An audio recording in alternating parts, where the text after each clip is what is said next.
Very good. So I'd like to welcome everybody back to Alabama Care, and I have the pleasure of being here with Mrs. Jeana Winter of Alabama Parent Education Center. And at this time, Mrs. Winter, I'd like to hand it over and allow you to introduce yourself. Well, I'm Jeana Winter. I'm the Executive Director of the Alabama Parent Education Center. I was also the co-founder. In 2002, our agency was built around the beginnings of No Child Left Behind and trying to figure out ways that parents could be meaningfully involved in those parental engagement opportunities. And so APEC was formed to help families to understand educational systems and solutions and how to navigate the rights afforded to them. So it started in 2002. Mm-hmm. Take me a little bit about how, so you were the original founder. Mm-hmm. What kind of process did you have to go through there? Oh, wow. It actually began with my oldest daughter because she was becoming school ready. So we were really entering, and as a lot of the conversations were happening around No Child Left Behind, we were thinking as families, how do we get into that? How do we understand what opportunities could exist for us as families? And we began having conversations and plannings with all kinds of stakeholders. So with teachers, with principals, with superintendents, going, how do we make this work? How do we really have a paradigm shift in what parent involvement and engagement looks like at the ground level for all kids? Now, were you doing that just for yourself, or were you kind of exploring and taking families with you, or? Well, we were having community discussions with families about, hey, you know, this is something important for us.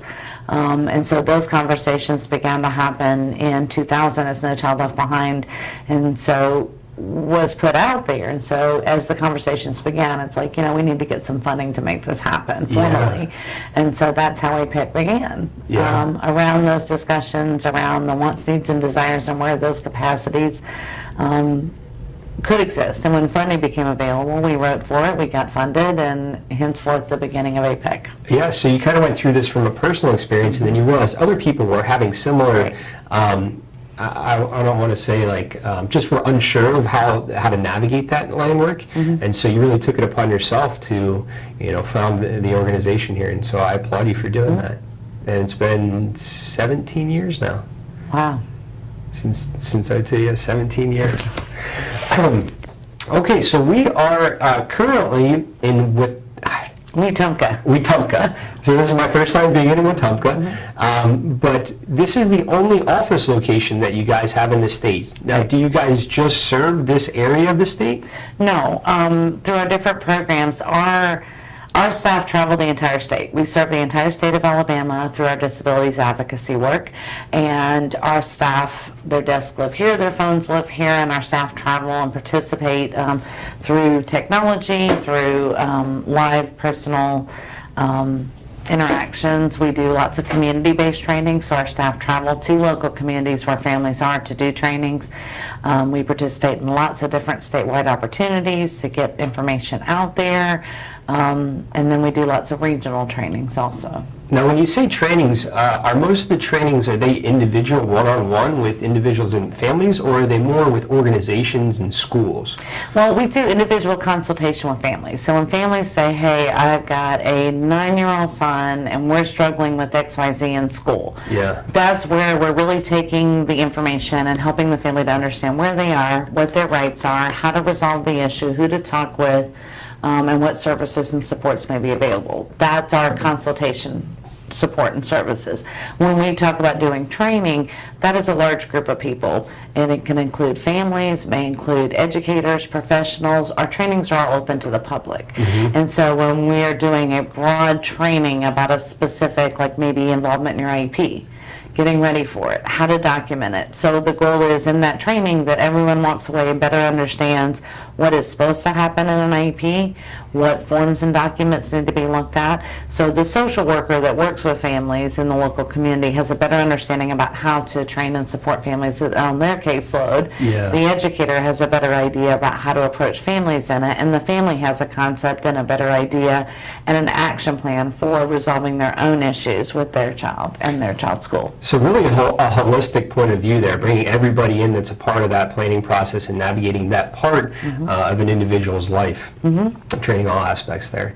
Now, we are focusing a lot on education today, the education age range. What age range do you guys really serve? We serve families that have children aged birth through 26 through our disabilities advocacy work. Now, 26 is a kind of an off number for me because I've always heard education stops at 21. So where does the 26 come from? Well, the 26 comes from federal legislation. When we look at IDEA's whole transition planning process, educational services may end at the age of 21. However, that transition's not going to quit there. Yeah. And so families need support even beyond those years after the child exits high school. Yeah. So that's really where we continue to be support and continue to help families connect to adult services, to whatever supports and services they may need to help continue supporting their young adult with disabilities. I think that's a really big thing because even though you're transitioning out of a specific program doesn't mean that that transition is going to be smooth or you have to go back. So I think that extra 5 years makes a big difference, even for the individual and the family, to know that they still have that support as things come up that they're not ready for or didn't think about. And I'm sure that happens quite a bit. Now, even though we are going to be talking about advocating for your child in school today, APEC has a list of other programs. And if you wouldn't mind just taking me through each one of those and just a brief description, and then we'll kind of get back into the education part. Well, the program that does the bulk of the disabilities work and advocacy with families is the Alabama Parent Training and Information Center. That serves families across the state with children ages birth through 26 who may be not meeting developmental milestones or who may be struggling. So families can call us, we can help connect them to resources, provide them with training and consultation through the age of 26.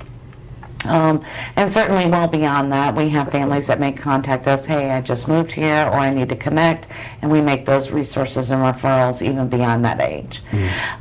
We have our Special Families program where we work with families around the stress of being a full-time caregiver for another individual, whether it be your child, and how to help deal with those stresses in managing that, because having a child with a disability can be a very isolating experience. And so we try to help families to connect to resources and look at from the parenting or caregiving perspective, like how do you look at it differently? How do we get the supports in place to help us to change that lens where it's not a burden, but rather I need supports, and it's okay to have bad days, to ask for help. Days. Yeah. Everybody needs help, and no matter what you're doing, it's good to have a solid core group around you. Our Dedicated Dads programs works within the prisons with dads that are getting ready to re-enter the community, and that is all about helping to support kids. So we figure if we can build the capacity of dads that are getting ready to re-enter their family, whether they're in a short-term stay or a long-term stay, there are kids that need the support of their dads. Yeah. And so we do programs within the prison, and we also do re-entry programs. We also have our non-custodial and fatherhood program for dads on the outside. So whatever parenting challenges you're having, we have a fatherhood program that can help you with that. We also work with non-custodial mothers to help them navigate services and support. So I did see quite a bit of that there on the website under the programs, and I'd just like to say that was the first time I came across anything that was specifically said dad or father, and so that caught me off guard in a very pleasant way. And I think that most of the time in the community, the people that I speak with are moms. For whatever reason there, and so bringing in the father aspect allows some of that that to be shared, that responsibility to be shared by both, rather than what I typically see. Well, and dads do it differently. Yeah, they do it differently than women. Right. It doesn't make it wrong or different, but they need support needs. They need support in different ways. And so we look at, if you have a child that has a disability, well, job support may be something that you need, because you're more having those kinds of issues can certainly put you at risk, because you may have more doctor's appointments. And so we work around how to navigate those types of issues, support, make sure your kids' needs are met, connecting with the child's other parent. part of the other challenge can always be that if you have a child with a disability, that your risk for divorce is much higher too. And so in looking at how to navigate those things responsibly and support and having healthy marriage and relationships, and then making sure that your child's needs are met and supported. I feel like that's a very big thing that doesn't get spoke about much. So thank you. We also we operate a chapter of the Imagination Library through the Dolly Parton Foundation. I hear about her kind of through social stuff all the time, but I've never met somebody that's, a part of that organization. Oh, that's us. we operate a Imagination Library chapter to serve Elmore County kids. So any child under the age of 5 that lives within Elmore County is eligible to participate, and they will receive an age-appropriate book mailed to their home up until their 5th birthday. Now, do they have to return? That's kind of like a library where you read the book and you return. They keep them. I didn't realize you could keep the book. I thought it was more of like a library where as long as you give it back, you get more books, but you're able to keep them. That's crazy. And they're age appropriate to the child's age when they enroll. So if they enroll at birth, they'll receive an appropriate book for a 2-month-old, a 3-month-old, all the way up to. And each child, as they enter the program, receives the little engine that could, and then they exit the program on their 5th birthday with, "Here, watch out, kindergarten, here I come." So we do fundraising that fully supports that because it's provided at no cost to the families that participate. So you guys do the Dolly Parton, you do the Dedicated Dads, Fathers Forward, the Youth Transition Project. Yes. We have been working with the State Department of Education over the last 7 years now to specifically look at transitional needs of youth and families. So as we have children with disabilities and they're working through navigating that transition planning process, like what happens after I leave school? How will I work? How will I live independently? What will that look like for each individual? Our transition planning program does exactly that. We have a group of families that are regionally located, and over the course of 5 years, we give them ongoing training about transition, connection to resources. We do family focus groups around those transitional needs. The State Department takes note of all of the things that families in those focus groups come out to say to help align their training for teachers, resources they need to bring to schools to help meet those unmet needs. Yeah. I think that's big to have that communication there between all the different organizations and people that are focusing on that individual. Okay, so we got the Imagination Library, Cooperative Planning, Special Families, School Improvement Services. Do we speak about school? We do. We work with schools that are in improvement or schools that have needs around family engagement. So if a school system says, hey, we really want to do something around, we would work with them to help develop a plan that would include evidence-based, research-based strategies to help engage whatever population of families that they're really trying to engage. So if they're saying, hey, we really want to do some work around engaging families with kids with disabilities, how do we engage them? We can help work them up a plan to help do that, looking at their particular needs, because no two school systems will have the same resources, the same relationships, the same access, and so what may happen in Montgomery might be very different than what happens in Etowah County or in Mobile per se. Yeah. So that's really if the school is saying, hey, we're not really engaging, we see this population of people falling behind in class, we need some help in how to engage these families and these individuals, they would contact you and say, can you help us with a plan with that? And you would walk them through step by step, this is what we suggest. So you guys do a lot here. A lot happens out of this building. Yeah. So, and you have 7 full-time people working here. 8. 7.5. Soon to be 8. Okay. Well, I kind of want to get into a little bit of as you mentioned, you really want to speak about advocating for your child in the school. I would like to ask why you wanted to speak specifically about that rather than maybe some of the other programs. Well, I find that families often understand a lot about their own child. But as we're working as families through systems, you don't always understand what the protocols, what the policy, what the practice, what things you need to be speaking to, and are you speaking to the right people? So when we talk about advocacy, families are forced to enter into various systems along the way. You're going to deal with many different systems with lots of different practices. The services are going to be different. And so when you look at advocacy, it's about learning how to frame your questions, learning who to speak with, because when you're trying to solve an issue, you need to understand what it is you're asking for, why you're asking for it, and who are the people you need to be speaking with at the right level that can help you engage in that conversation to get the appropriate supports there. Far too often families have struggles around those issues because they might be talking to the wrong person. Yeah. Or they're not sure who to really engage in a conversation around an issue, and so they're all speaking to the wrong people, and then it never gets to the right level. And so when we talk about advocacy, knowing your child first, you have to understand what your child's needs are, or for the person that you care for, looking at what are their needs, how do we know, where's the data, and then understanding that data, and then being able to formulate it with the right people to develop a plan of action and engage resources to help support that need. Because it's not,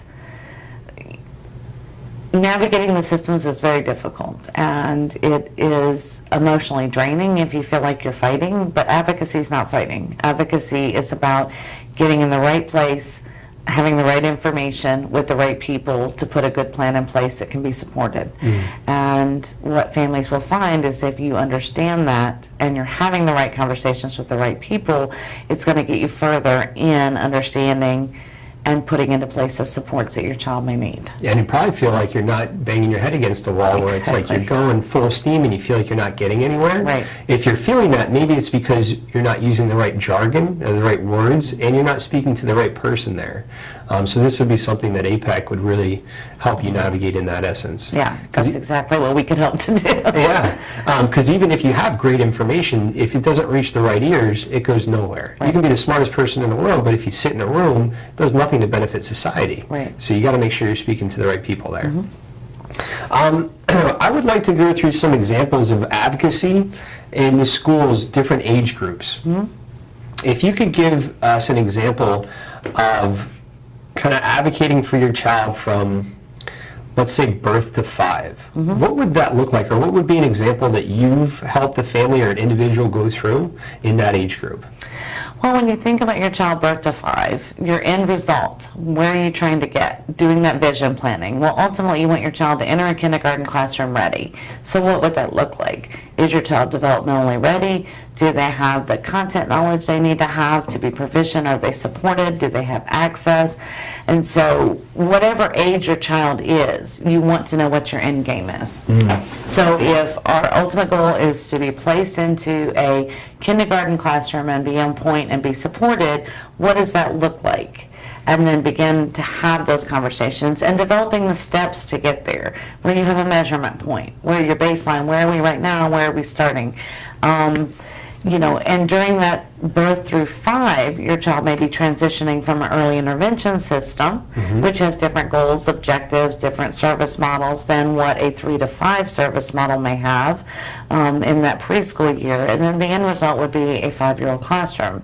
Potentially, what would that look like? And so in that time, you have to navigate 3 different protocols. You got your early intervention, then you have your 3 to 5, then you have your kindergarten that you have to think about as your end goal there. So you're going through 3 different systems, groups of people that you're talking with there. So what would you do for an individual family? How would that look if I called and I said, hey, I have a 1-year-old that is experiencing some developmental delays? How does that look for me? Do I call you and then we set up a time and a place, or? You call, and right then and there you're going to speak with a staff member that's going to do an initial intake process. And that intake is going to be basic demographic and contact information, and then looking at what is your point of interest today, what is your concern, what is your experience. How can we help you? Because the family has to be able to articulate where their concern is. Hey, I'm having a problem getting into a 3-year-old type of environment, or I maybe need an increase in some type of service, or I'm not getting something. So helping the parent to figure out what that issue is, and then matching those issues to their rights and what rights are afforded to, and then who to talk with to help begin the conversation to resolve that issue. And a lot of it may be helping families to get connected to the right people, get connected to the right resources, whether they're community-based or if they're school-based, but helping that family to connect around their issue. So an example there would be somebody is experiencing a child with some developmental delays. They would call in and say, we're not sure about this birth to 3 early intervention, and you would say, hey, these are the people you need to speak with, this is the group you want to form. And I think you also hit it on the head too, is when you think about the questions that you have to have that end goal in sight. So birth to 5 would be kindergarten. And once you know where you want to go, you can kind of reverse engineer that back, and there's a bunch of steps to get to that, and you have to figure out where you are in that process. Right. But you need to have that end goal in mind. You have to see that.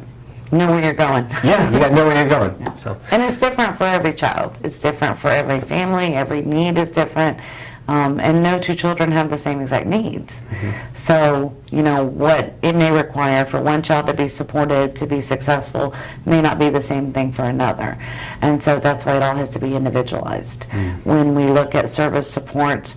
And sometimes when families call us, they may be saying, I need this. Well, the question that we would have for them is, why do you think you need that? Yeah. Talk with me about what got you to that point, so that we can get the whole picture. And looking at, well, let's look at how you got there. Let's look at the data that got us there. And is that the most appropriate, or are there other ways, other means, other supports that you could also access to get you there?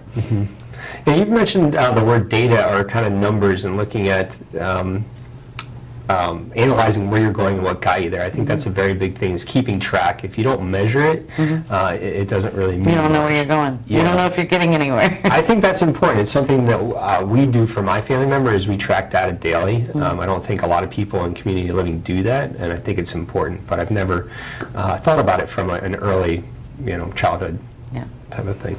Well, and for every individual, data is going to look different, but data exists. And so you have to answer the question, what data do I have? Is it good data? Do I understand the data? Do I need more data? Who could give me that data? And so that data question is, if you don't have any, it's time to get some. And what kind of data would be appropriate for a 3-year-old to look at meeting their needs? What kind of data, who could help us to get it? So that you have some to make decisions on. And then getting good data is important. But data is a hard point, because a lot of families don't understand data. And so that can be a lot of what our work with families is helping them to understand the data, where other people at the table may be making a decision on it. The family may not fully understand that data. So a lot of our work is helping them to understand the data that they're looking at. Yeah, I mean, I get scared when I look at a tax form. I freeze up, like, I need help. So I'll go and ask my accountant, can you explain this to me? But in that example, you have to understand what you're talking about, because the decisions you're making are for your individual family member. So now, if you could tell us an example of where advocacy would really play a part and pay off in the ages 5 to 10. Okay. Well, these are our early educational years, and so we want to look at the content standard of what students should be learning in that time. If we're trying to look at both the needs of the student, academically, developmentally, functionally. So are there needs? We would have to identify those needs in those areas, and to figure out what key skills do we need to know, what content standards are we trying to reach, what developmental needs do we have during those ages. And so each child will be different, but again, your ultimate goal is to build on those things, meet those developmental milestones, meet those content academic standards, and be supported. Now, you said developmental milestones and academic standards. What are those, and where could somebody find those? Well, when we look at academic standards, all of those will be available through the, when we're talking about early childhood development, they're available through the early intervention has those standards. The Center for Social Emotional Learning has them in early childhood. Also, the Alabama School, oh my gosh, the early childhood, they have developmental standards and early learning standards, and so those can be accessed through those to understand, hey, this is what my 3-year-old should know. This is what every other 3-year-old that's in XYZ program, this program, that we're all learning on the same standard. And those are developmentally appropriate activity-based learning opportunities. Through content academic standards, the State Department of Education has all of those content standards from which you would know under Every Student Succeeds Act, we could say content standards in math. Every 7th grader will learn the exact same 7th grade content, and then we have courses of study for school-age kids that talk about how those content standards will be taught. And so that information is available right through the websites. There's no it's really easy to access them. You just have to know what it is you're looking for. So looking at those courses of study, those academic content, and then in early childhood, looking at those developmental content standards too. And what are some of the needs that you see there that pop up quite often when you're speaking with families? When we look at IEP decision making, sometimes there may be strengths that the child has in these areas or weaknesses in these content areas. So as you're building your IEP, you're going to build it on those standards. And the questions we always have is, why do we choose that standard? So as we look at potentially, yes, they are a 5th grader and in math they should be learning this, but there may be 20 different standards around that math portion, but why do we choose that one? And so understanding why that one's appropriate versus this is appropriate, and that really goes back in developing that core knowledge about your child's strengths and needs and figuring out which ones would be appropriate, which ones do we need to access, and which one do we need to write goals around to help your child meet those academic needs. Maybe I'm a little confused. So there are standards for like a 5th grader, but there are different standards. There are content core subject standards for every single grade level and in every single core subject. Okay. So you can look that up. And in Alabama, educators write courses of study that talks about how to teach that standard in a classroom. Okay.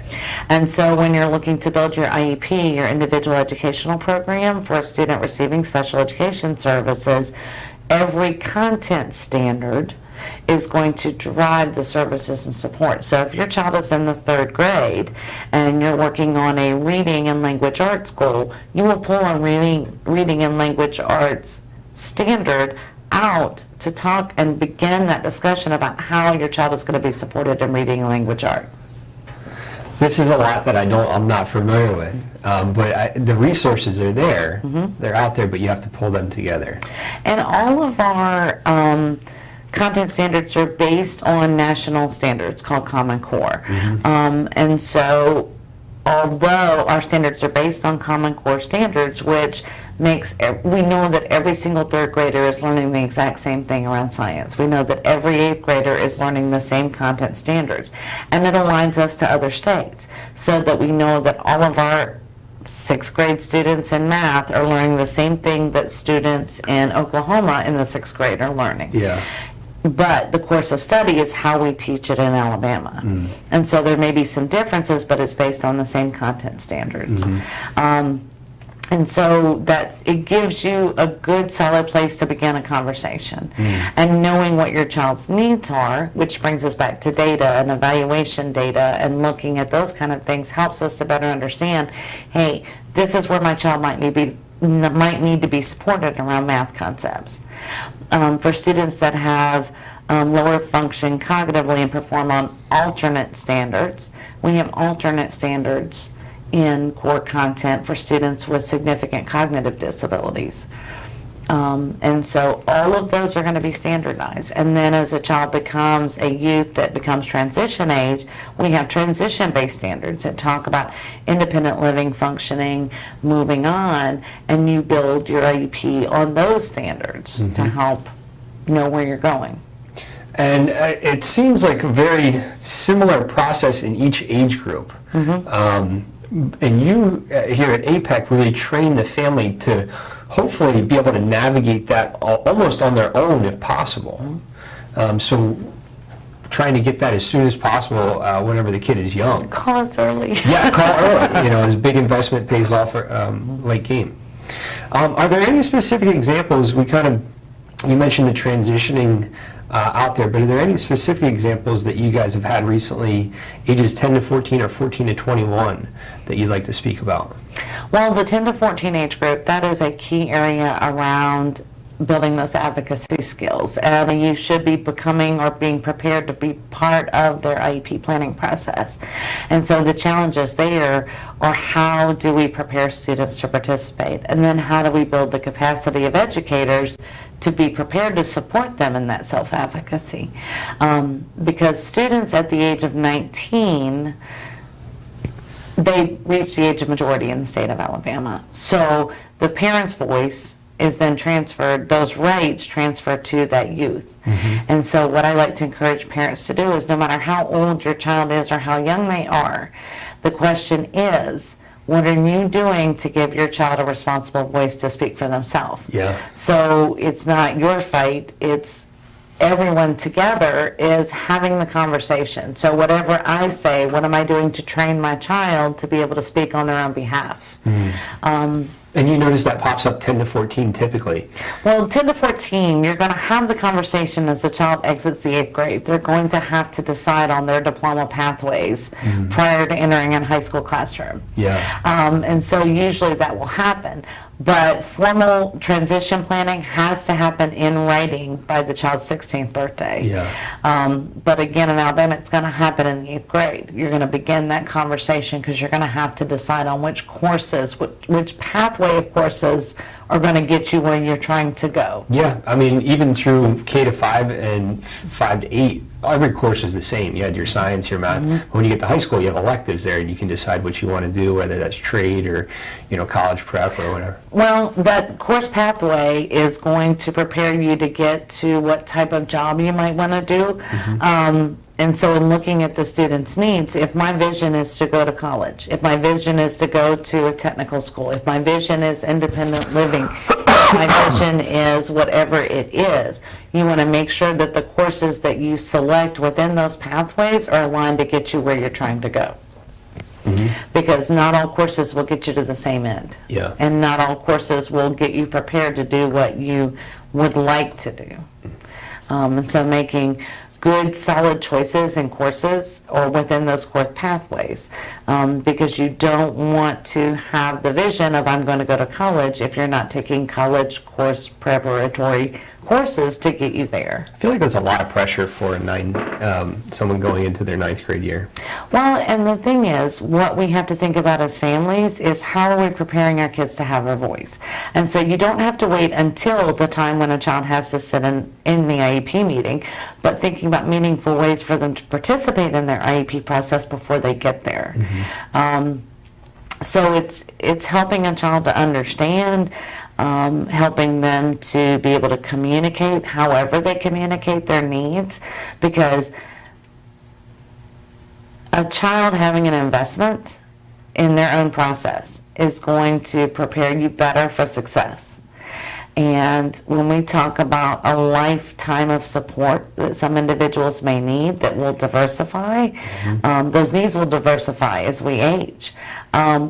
Helping a child to develop a responsible voice, be able to speak for themselves, and access community supports.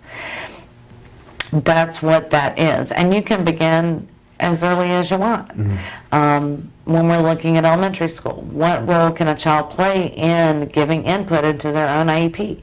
Do they understand what their own disability is? Do they understand what special education services are and why they're accessing them?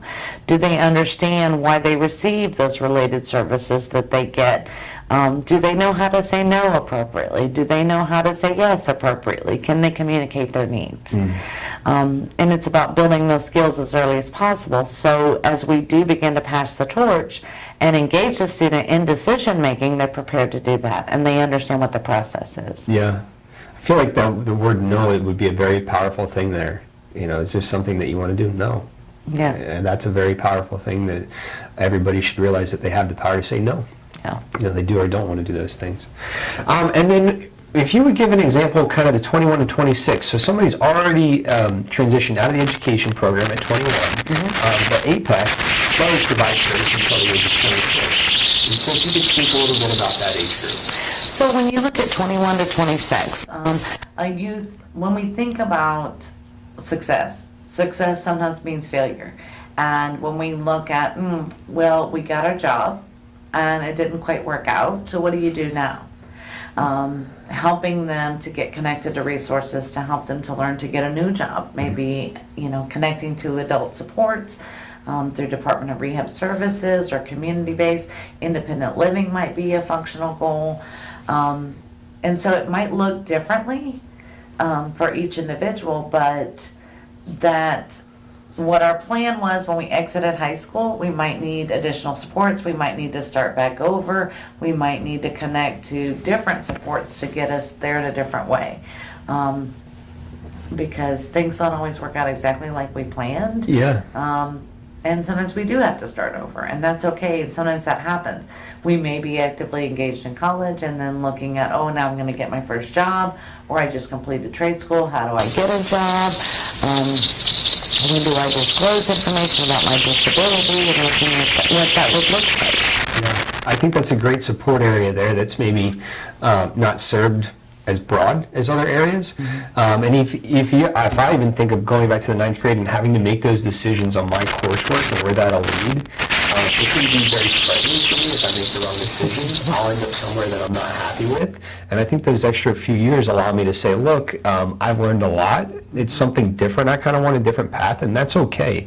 It's not a sprint, it's a marathon. And APEC is with me through that entire process there. I think that's very cool.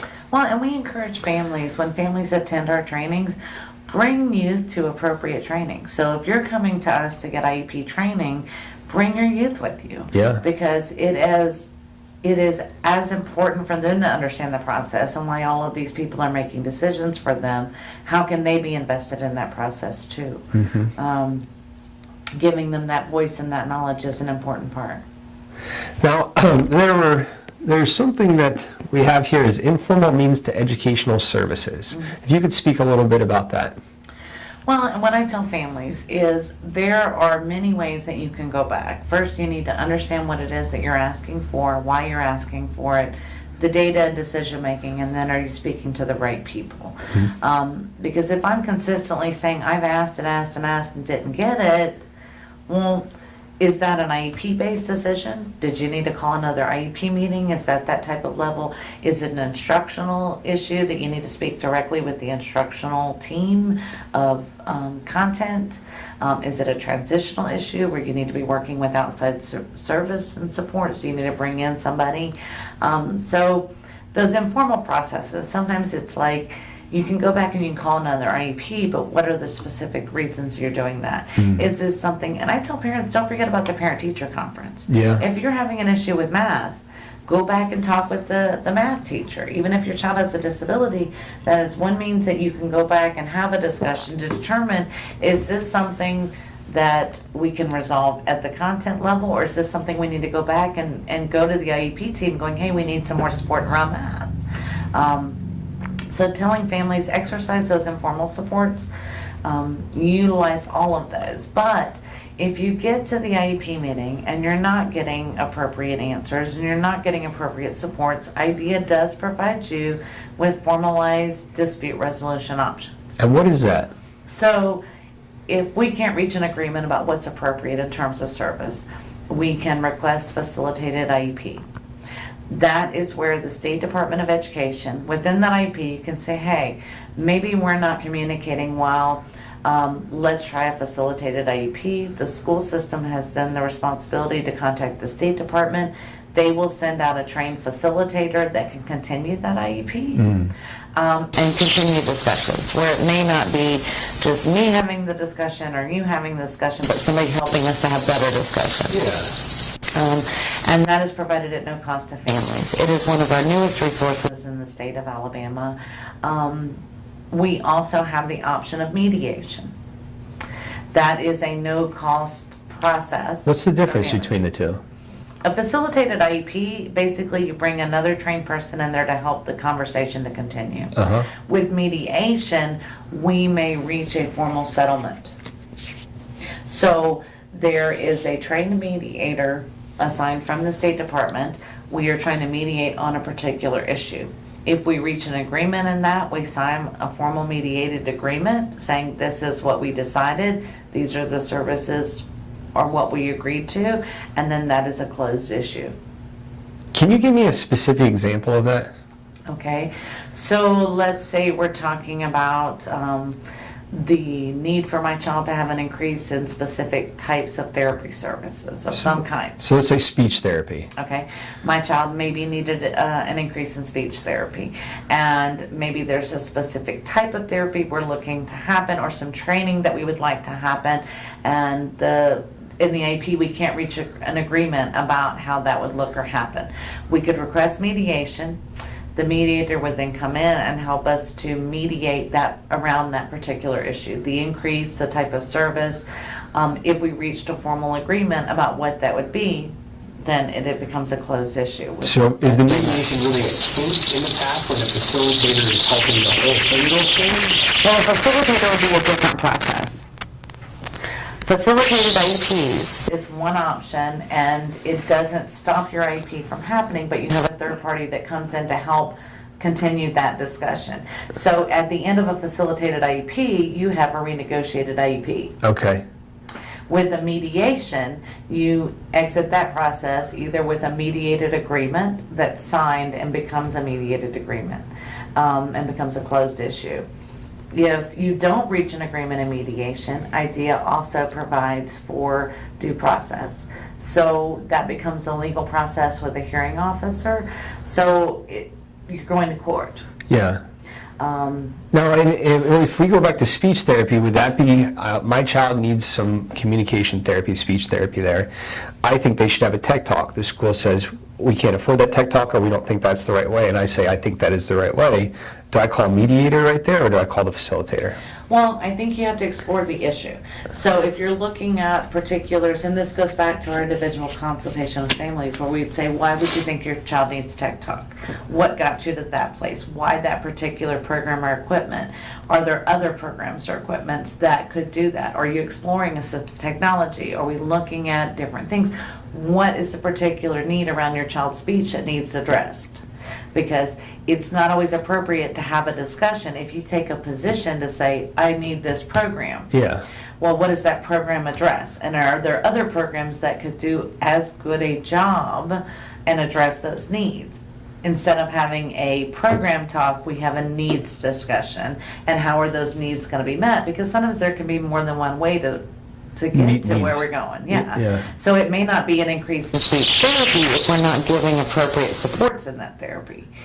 We have to look at what those needs are and how will that therapy or that increase in therapy address those needs. And so mediator would be there then. If we didn't agree, everybody didn't agree that those supports needed to be increased or whatever. Well, it would help us explore the issue. Yeah. So if we have a sticking point that we can't agree to, impartial mediator would come in and say, okay, parent, what do you want? School system, what do you want? How can you mediate agreement to that? And if you don't, then you have other options under IDEA, which can include due process. Yeah. That was something I did not know about. I thought it was, and I bet that's a touchy thing too, because as a team, you want to have a good relationship with everybody on that IEP, and it's not like you always want to go and have somebody come in every time, because when they're gone and they're back at the State Department, it's still the IEP team. Now you can get different people, you can request different people on the IEP team. Well, I think you have to have the folks there that can help you to answer the questions that are on the table. Yeah. So making sure that the right people are at the table. You can't request specific individuals, but you could request specific content knowledge be brought to the table for people who have expertise around certain areas. If we're having a discussion about speech, I certainly would help that the speech pathologist would be there to help us to have that discussion. So when you look at what issues are on the table, what are you trying to discuss, what are you trying to find resolution around, who needs to be at the table with us to have those discussions? There are quite a bit of resources out there to get a great IEP together. You may have to utilize all of them, but Right. they're there. Excuse me. So we talked about APEC really being there for the individual and the family, and what would you say is the point of contact, or how do you communicate with individuals and families the most? Is it usually through phone calls or monthly meetings, or how does that look? We do the bulk of our work through individual phone assistance and training. So we tell families, maybe you met us, maybe you got in contact with us through, you heard about a community training, you went to that training, and then you're like, oh, well, I didn't know that. Can I talk with someone? Then yes, we would tell everyone who attends training, call us. So through our main phone line, 334-567-2252, or through our toll-free number, and you can speak with someone directly about your particular issue. Through email, you can email us directly through our website. You don't have to know a specific person. You can just say, hey, I've got a 3-year-old, I'm having some questions. Yeah. Great. You'll be patched through to the appropriate staff that can work with you and help with those resources. We do a monthly newsletter, e-newsletter that goes out. So we will highlight upcoming events, we will highlight new changes, things coming down, things that are available. We'd love to hear from folks who say, hey, could you give us some information about X, Y, and Z? Mm-hmm. Summer's coming. We may do a special issue related to accessing summer supports and looking at summer camps. What can your kid do all summer? What can your youth do? What transition-based things could you do? So we love feedback. It helps us to gauge our services around what people's current needs are. Now, would you like to get feedback through the phone or just through email? I tell families to call us, contact us the way that you're comfortable. So if you want to message us through Facebook, but a lot of times families may do exactly that. They may message us through our Facebook, but it's not really enough information where we feel like we can, so we may say, hey, yeah, we can help you with that. Please call us at your convenience. Mm-hmm. Or give me a time when I can call you back. Mm-hmm. Because sometimes we just need more information than what we can readily give you information to solve. Well, each case is individual. Every individual has their own, needs. So it's tough through a Facebook message to be able to create this plan for the next 20-some years. So. Well, it's like I received an email today that was asking about, can you give me a list of all the private school options to provide special ed services? Well, that is not something I can readily do, but let's contact me and then we can look particular at what your child's needs are. Why are you looking into that? Let me help connect you with appropriate resources. Now, we spoke a little bit before we went live about the number of people that contact you monthly and then how many people you work with on a continued basis. If you could speak a little bit about those numbers. We have approximately about 6,000 families in our ongoing database that they may contact us, and we look at maybe about 100 new contacts per month. That would be families or educators or professionals that contact us for the very first time. And we're tracking how many times, how sticky the services are. So we like to see families that contact us about an issue, and then we encourage them to go to training. So we can build on that knowledge. Or it might be, hey, we just helped you with this issue. Let me also send you out this archived webinar that you could watch that would help expand your knowledge around those things that we did a few months ago.